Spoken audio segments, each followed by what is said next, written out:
What does it say? Father, if it be possible, may this cup pass away from me, but if I drink it, then thy will be done. What was in that cup?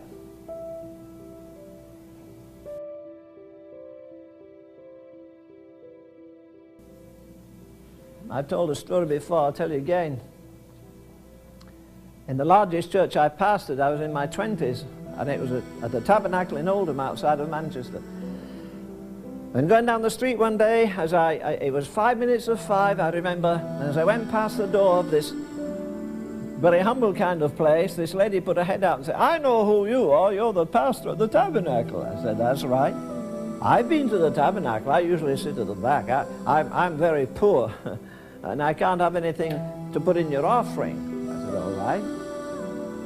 And she said, you come in my house and have a cup of tea. I said, no, I'm sorry, it's 5 minutes of 5, and I'm due for tea, as we say in England, or supper at 5 o'clock. No, that's not the reason. That's not the reason. You won't be coming because I'm poor. And it isn't a nice house like some of your folk are. I'll come in. I'll come in. I went in. Kind of a house you go in and hold your nose as you go in, you know. I've been in some pigsties of a house, but never one like that, I'll tell you that. I sat down at the table, and there was just about this much space to get from the door, the front door, and it was all stacked up with books. She bought them at a junk shop down the road. She'd read thousands of them. The table was full. And there's a little space at the sink, and then there was a big sink. It was piled up with dishes. She hadn't had a washing up of dishes, I'm sure, for months. And there's a nice piece of bacon, and it was all green and mouldy, you know. Real appetizing kind of thing. What do you call that stuff you get off mold? Penicillin. She'd $50 worth of penicillin on that thing, I'm sure. And she didn't even know. She said, you do drink tea? I said, yes. She said, all right. And she had a teapot that had been white once, and it was all messed up on the outside, and she reached in the sink and took a cup out that was all slimy on the outside, and as I looked in, it had tea leaves and some corruption in the bottom. And she just took that black tea and she poured it in that cup. And she said, do you take cream? I said, yes, I do. She said, I don't have any. Do you take sugar? Yeah, I don't have any. You know, as she held, her fingernails were all in mourning. They were covered with dirt, and she held that filthy cup out with that rotten, cold tea, with no sugar, no cream, no anything. And I looked at it, and I guess I shrunk off from it, you know. She said, drink it. You know, as I put my hand out to take that cup, right there, I've never forgotten it, my mind just went 2,000 miles away from England to a place called, at that time, Palestine, and 2,000 years back to this man in the garden when the Father said, drink it. Drink it. Well, that's enough to lay us out, surely. He's the essence of purity. He's the essence of holiness.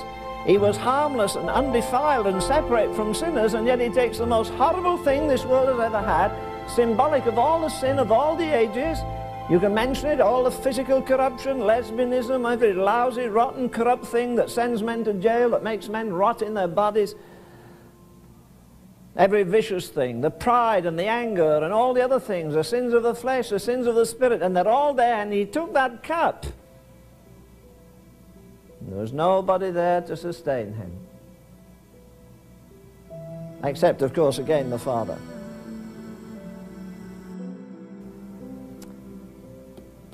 And the men that he trained were all lying around snoring. That's the thing that got to me the more I studied it, the more I meditated over it today. Don't blame them, for heaven's sake, don't criticize those disciples. They never had a volume of 66 books on the lap. They were still doubtful in their minds.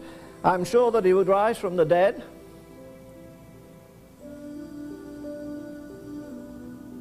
What kind of a judgment do you think the church is going to have when we get to the judgment seat, with all the knowledge we have and all the light we have and all the versions we have?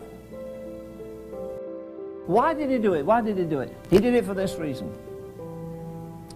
He said right through his life, all that he did, everything he did, pleased the Father.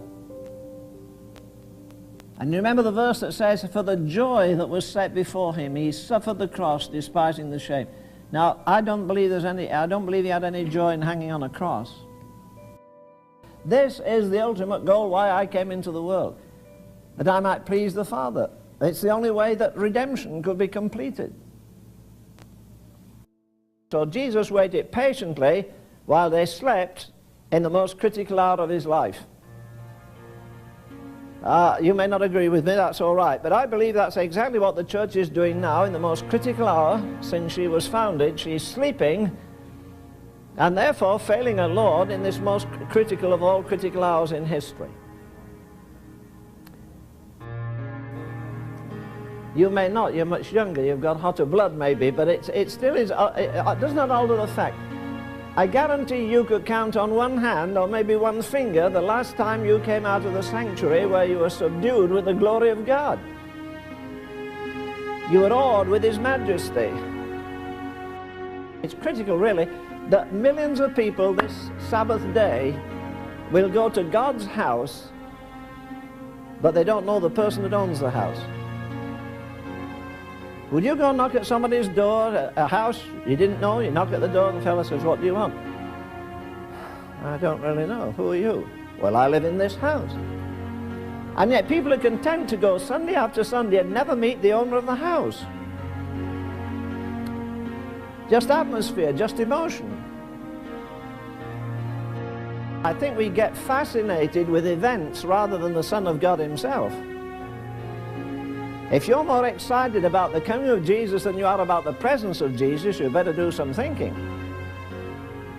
It's his presence that matters. You know, I tried to filter through this afternoon and say to myself, if I had just a 10-minute speech out of the Word of God, what would it be? Well, my choice would be this. I'm not sure I could bear it, but at least I'd ask for it. And I would ask to hear the prayer of Jesus in the Garden of Gethsemane. I think it's the most wonderful thing that human lips ever uttered. You know, these brave, we've all done it. All to Jesus, I surrender. We've sung it over and over, and then during the week when it's a choice between this and that, we choose that, not him. Prayer meeting? Well, not tonight, it's wet. Some other choice. How easy it is to be apparently sincere and yet really hardly knowing our own hearts, because it's emotion that stirs us to say, yes, Lord, look, all this bunch, you can't trust Thomas, you know, he's got a streak of doubt in him, and John's a bit weak, but me, Peter, I can meet them all. So if you get into a jam, you know this, that Peter is behind you all the way. Well, he wasn't, was he? Now, this is a non-repeated, it's an unrepeated act, like everything Jesus did. The virgin birth has never been repeated. Gethsemane has never been repeated, and it is unrepeatable. It never will happen again. It doesn't have to happen. And then the death of Jesus is unrepeatable, and the resurrection.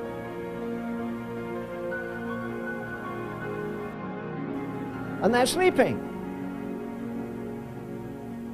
Dear Lord, as I read this again and I thought how he waited for them, he could hear them maybe snoring and turning over and thinking, yes, another hour, maybe another hour, and the daylight will come.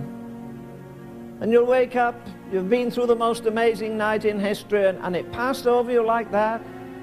And you know, I think we're doing the same thing very much in the church. Just Sunday again, so we go to church Sunday morning. Oh, we've a lovely choir and a nice pastor, and we'll have a nice time. I've said to you before, and I say it to myself often, I believe the perennial challenge of the believer is this: come down from the cross and save yourself. Other people are not fasting like you fast. Other people don't spend as much time in prayer. Other people don't husband their money and use it and give it to missions.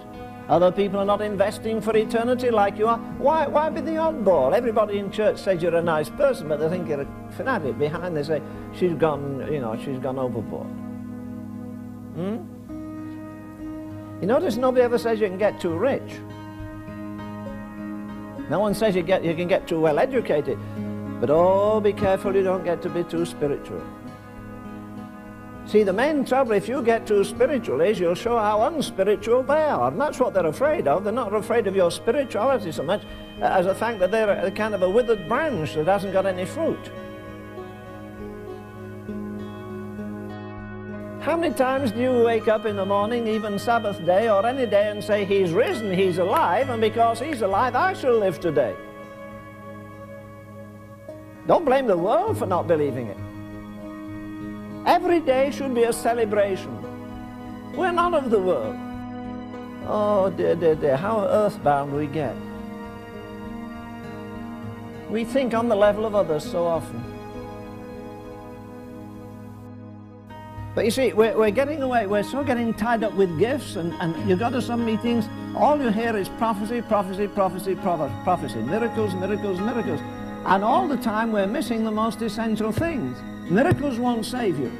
Prophecy won't come to you in a time of trouble. It's the Son of God himself that we need to know. Not the doctrine of the Son of God, the person of the Son of God.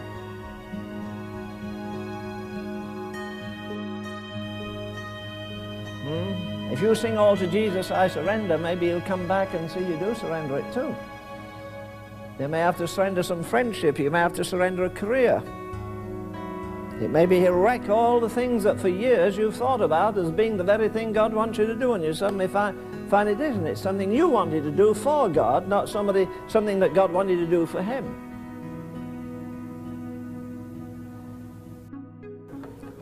The first shall be last, the last shall be first. God has some marvelous saints hidden away. And you know, I want to get the best, not just for my own sake. I want to do that pleases the Father.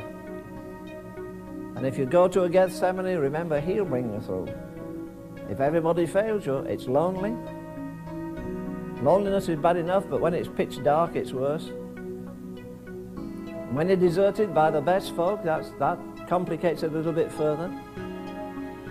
And when you think people are spiritual and you suddenly find in a crisis hour that are worse than anybody else, that's good. That's according to the book. Don't worry about it.